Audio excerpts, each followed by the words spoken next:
ಎಲ್ರಿಗೂ ನಮಸ್ಕಾರ.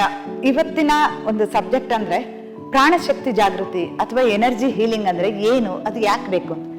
ನಮ್ಮ ಒಂದು ವೈದ್ಯ ಪದ್ಧತಿಯಲ್ಲಿ ಅದನ್ನ ಕಂಪಲ್ಸರಿ ಮಾಡಿದ್ವಿ, ಎಲ್ರಿಗೂ ಕೊಡ್ಲೇಬೇಕು ಅಂತ. ಯಾಕೆಂತಂದ್ರೆ ಜನರಿಗೆ ಅದ್ರ ಬಗ್ಗೆ ಅವೇರ್ನೆಸ್ ಇರೋದಿಲ್ಲ. ಸೊ ಎಲ್ಲಿದೆ ಎನರ್ಜಿ, ಅದನ್ನ ಹೇಗೆ ತಗೊಳ್ಳೋದು, ಅದು ನಮ್ಗೆ ಏನಕ್ಕೆ ಬೇಕು ಅನ್ನೋ ಕ್ವಶನ್ಸ್ ಬರುತ್ತಲ್ವಾ.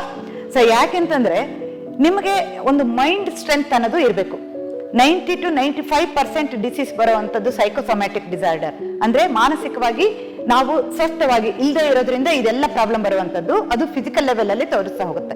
ಸೊ ಯಾವಾಗ ಮೈಂಡ್ ಸ್ಟ್ರೆಂತ್ ಅನ್ನ ಹೆಚ್ಚು ಮಾಡ್ಕೊಳ್ತೀವಿ, ಅದಕ್ಕೆ ಕೆಲವೊಂದು ಮೆಥಡ್ಸ್ ಅನ್ನ ಯೂಸ್ ಮಾಡಬೇಕು. ಆಗ ಮಾತ್ರ ನಿಮ್ಗೆ ಫಿಸಿಕಲ್ ಲೆವೆಲ್ ಅಲ್ಲಿ ತುಂಬಾ ಸ್ಟ್ರಾಂಗ್ ಇರ್ತೀರಿ, ಯಾವುದೇ ರೀತಿ ಕಾಯಿಲೆ ಬರೋದಿಲ್ಲ, ಯಾರ ಮೇಲೆ ಯಾವತ್ತೂ ಡಿಪೆಂಡ್ ಆಗೋದಿಲ್ಲ. ಹಾಗಾದ್ರೆ ಅದು ಏನು ಅಂತಂದ್ರೆ ನಿಮ್ಗೆ ಅದು ಅನುಭವಿಸಿದ್ರೆ ಮಾತ್ರ ಅದ್ರ ಬಗ್ಗೆ ಗೊತ್ತಾಗೋದು. ನೀವು ಫೀಲ್ ಮಾಡ್ಬೇಕು, ಇಲ್ಲ ಅಂದ್ರೆ ಗೊತ್ತಾಗೋದಿಲ್ಲ.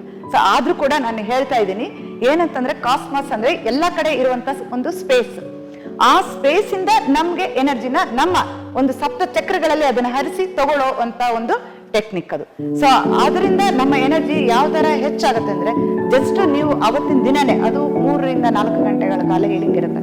ಸೊ ಅವತ್ತೇ ನಿಮ್ಗೆ ಬಾಡಿ ತುಂಬಾ ಲೈಟ್ ಆಗುತ್ತೆ, ಯಾವುದೇ ರೀತಿ ನೋವಿದ್ರು ಕೂಡ ಕಡಿಮೆ ಆಗ್ಬಿಡುತ್ತೆ ಅಲ್ಲೇನೆ. ಅಂದ್ರೆ ನೀವು ಜಸ್ಟ್ ಥಿಂಕ್ ಮಾಡಿ ನಮ್ಮ ಮೈಂಡ್ ಪವರ್ ಯಾವ ತರ ಇರುತ್ತೆ ಅಂತ. ಸೊ ಅಷ್ಟು ಪವರ್ಫುಲ್ ಹೀಲಿಂಗ್ ಟೆಕ್ನಿಕ್. ಹಾಗೇನೆ ಅದಕ್ಕೆ ಆಯಾ ತತ್ವಗಳ ಆಧಾರಿತವಾಗಿ ಕೆಲವೊಂದು ಕ್ರಿಸ್ಟಲ್ ಕೊಟ್ಟು ಅದ್ರ ಮೂಲಕ ಕೂಡ ಹೀಲ್ ಮಾಡುವಂಥದ್ದು.